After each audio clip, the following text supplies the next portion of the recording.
अस्सलाम वालेकुम, welcome back to learning academy. आज के वीडियो में हम एक और टॉपिक को डिस्कस करेंगे जो हमारे पास है लॉ ऑफ सप्लाई। तो पहले इसकी डेफिनेशन पढ़ते हैं। The law of supply is a micro economic law.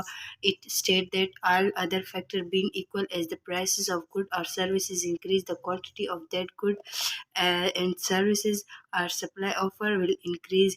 यानी हमारे पास जो लॉ ऑफ सप्लाई है वो हमारे पास एक इकोनॉमिक लॉ है और ये हमारे पास स्टेट करता है, यानी कहता है कि जो हमारे पास prices of good and services increase होते हैं, यानी जब गुड्स एंड सर्विसेज की प्राइस इंक्रीज होते हैं तो हमारे पास जो सप्लाई है वो भी ऑटोमेटिकली इंक्रीज होती है। यानी अगर दूसरे वर्ड्स में हम कह सकते हैं कि जो प्राइसेस है, prices of goods and services और supply of goods and services, इनके दरमियान डायरेक्ट रिलेशन है। यानी अगर एक इंक्रीज होगा तो हमारे पास दूसरा भी इंक्रीज होगा।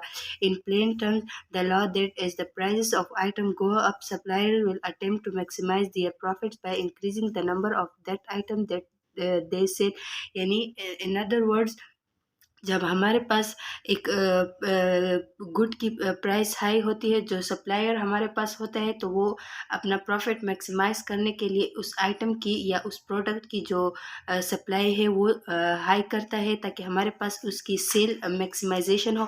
और जब हमारे पास सेल मैक्सिमाइजेशन होती है तो हमारे पास प्रॉफिट ज़्यादा आता है। फिर है हमारे पास explanation. This law the law of supply this law of supply said that higher prices will lead producer to supply at higher quantity to the market। यानी वही बात रिपीट हो रही है कि हमारे पास जो लॉ ऑफ सप्लाई है वो ये कहता है कि जब हमारे पास प्राइसेस हाई होंगी तो प्रोड्यूसर हमारे पास हायर क्वांटिटी में गुड्स को प्रोड्यूस करेगा ताकि मार्केट में उनकी अवेलेबिलिटी हो। Because business is seeks to increase revenue when they expect to receive a higher price for something. यानी जो बिजनेसमैन है, यानी जो बिजनेस है वो देखते हैं कि मतलब इंक्रीज टू रेवेन्यू के लिए बिजनेस करते हैं, यानी ताकि वो अपनी रेवेन्यू, अपनी प्रॉफिट को मैक्सिमाइज करे। तो जब वो देखते हैं कि एक प्रोडक्ट की प्राइस हमारे पास हाई आ रही है, यानी उनकी डिमांड ज़्यादा है और तो उनकी फिर सप्लाई भी ज़्यादा करते हैं। They will produce more of it, यानी इसको और भी ज़्यादा प्रोड्यूस करते हैं क्योंकि उनकी प्राइसेस हाई होती है और कंज्यूमर उनको डिमांड करते हैं, तो फिर उनकी प्राइस सप्लाई भी ज़्यादा करते हैं। Meanwhile if prices fall, supply are disincentivized from as much. यानी इसके बरक्स अगर हम देखें तब तो जब प्राइसेस डिक्रीज़ होती है तो हमारे पास जो सप्लायर है वो सप्लाई को थोड़ा कम करने, यानी उनसे जो इंसेंटिव्स है, इनसे जो सरप्लस है वो सप्लायर नहीं हासिल कर सकता, तो इस वजह से वो सप्लाई पर थोड़ा कम करते हैं। Supply in a market can be displayed as upward sloping supply curve that show how the quantity supplied will respond to various prices. यानी हम अगर देखें तो हमारे पास जो सप्लाई कर्व होता है मार्केट में वो अपवर्ड स्लोप होता है ताकि और रिलेशन शो करता है कि कितने प्राइसेस पे, यानी जो क्वांटिटी ऑफ सप्लाई है ये प्राइसेस के साथ कैसे रिस्पॉन्ड करता है over time. Together with demand, the law of supply forms half of the law of supply and demand. यानी अगर इन दोनों को हम अगर कंपेयर करें, लॉ ऑफ सप्लाई और लॉ ऑफ डिमांड को, तो जो लॉ ऑफ डिमांड है वो डाउनवर्ड स्लोप होता है और law of supply upward slope होता है।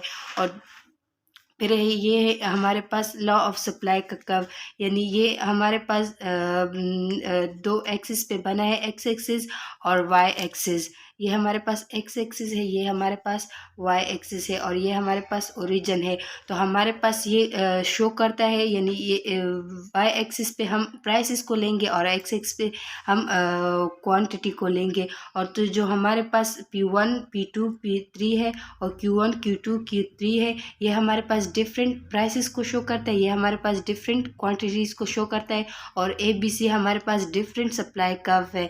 तो जो हम अगर इसकी हम हम एक्सप्लेनेशन की तरफ आ जाए तो हमारे पास जो चार्ट है ये एक सप्लाई कर्व है जो अपवर्ड स्लोप है, जो हमारे पास A B and C points है मतलब इस चार्ट के ऊपर। तो ये हमारे पास सप्लाई कर्व को शो करता है, यानी सारे के सारे अपवर्ड स्लोप है।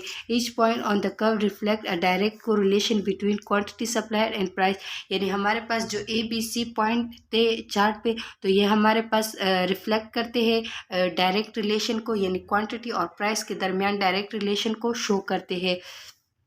Eight point A the quantity supplied will be point Q1, यानी हमारे पास जो पॉइंट ए है इस पे हमारे पास अगर प्राइस इस P1 है तो हमारे पास क्वांटिटी भी P1 है। इसी तरह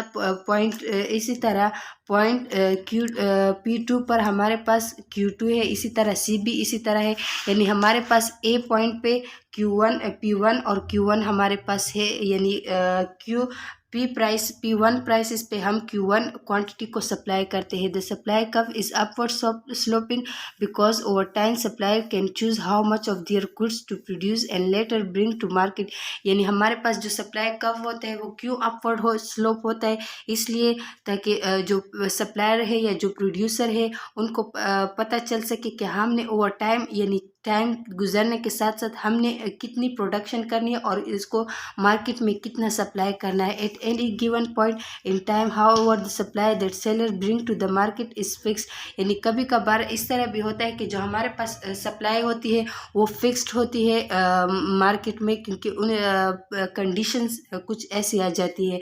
and seller simply face a decision to either sell or withhold the stock their stock from a sale, यानी फिर उन कंडीशंस में जो सेलर होता है वो फिर डिसाइड करता है कि जो उनका जो स्टॉक है उन्होंने सेल करना है या अपने साथ एज विद होल्ड यानी रखना है। Consumer demand set the prices, जो कंज्यूमर डिमांड है वो भी हमारे पास प्राइसेस को सेट करता है, यानी अगर हम डिमांड ज़्यादा करते हैं तो हमारा जो प्राइसेस है फिर वो ज़्यादा होती है।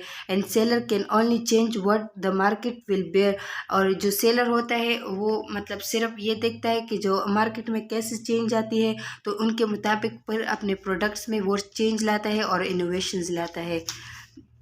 फिर है factors that affect law of supply, यानी हमारे पास फिर वेरियस फैक्टर्स है जो हमारे पास लॉ ऑफ सप्लाई को इफ़ेक्ट करते हैं। प्राइस इनपुट हमारे पास हो गया, चेंज इन डिमांड हो गया, टैक्सेस एंड सब्सिडीज़ हो गई। आज फिर पहले हम देखते हैं कि जो प्राइस है वो हमारे पास लॉ ऑफ सप्लाई को कैसे इफ़ेक्ट करता है, यानी हमारे पास जो प्राइस ऑफ इनपुट होता है, अगर हमारे पास जो इनपुट्स है ये लाइक लेबर हो गया, कॉस्ट ऑफ प्रोडक्शन हो गए, अदर फैक्टर्स ऑफ प्रोडक्शन, उनकी जो इनपुट है यानी रॉ मटेरियल की जो इनपुट है, अगर वो हमारे पास कम है तो हमारे पास जो फाइनल गुड्स की प्राइसेस है वो भी उसी के मुताबिक होगी, यानी the cost of raw material, labour and the other inputs can impact production cost and consequently the quantity of supplier is willing to offer at different price level,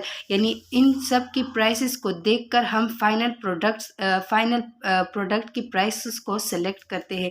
फिर change in the cost of production, यानी हमारे पास जब cost of production में change आता है तो हमारे पास प्राइसेस भी उससे इफेक्ट होते हैं और सप्लाई कर्व भी उससे इफेक्ट होता है। फिर टैक्सेस एंड सब्सिडीज, यानी tax on production can increase cost, यानी जो हमारे पास प्रोडक्शन पे टैक्सेस लग जाते हैं तो उससे भी हमारे पास जो कॉस्ट ऑफ प्रोडक्शन है वो ज़्यादा होता है। फिर जब कॉस्ट ज़्यादा होता है हमारे पास सप्लाई कम हो जाती है। फिर while subsidies can have the opposite effect, और सब्सिडीज़ जो है इसके अपोजिट इफेक्ट को शो करता है, यानी जब गवर्नमेंट किसी सप्लायर को या किसी प्रोड्यूसर को सब्सिडीज़ देता है तो वो फिर ज़्यादा से ज़्यादा प्रोडक्शन करता है। जब प्रोडक्शन ज़्यादा हमारे पास होती है तो फिर सप्लाई भी ज़्यादा होती है और उससे फिर हमारे पास प्रोडक्शन कॉस्ट कम होता है। प्रोडक्शन कॉस्ट जब कम होता है तो सप्लाई ज़्यादा होती है, हमारे पास इंक्रीज़ होती है। फिर यही तक थी हमारी आज की वीडियो। उम्मीद है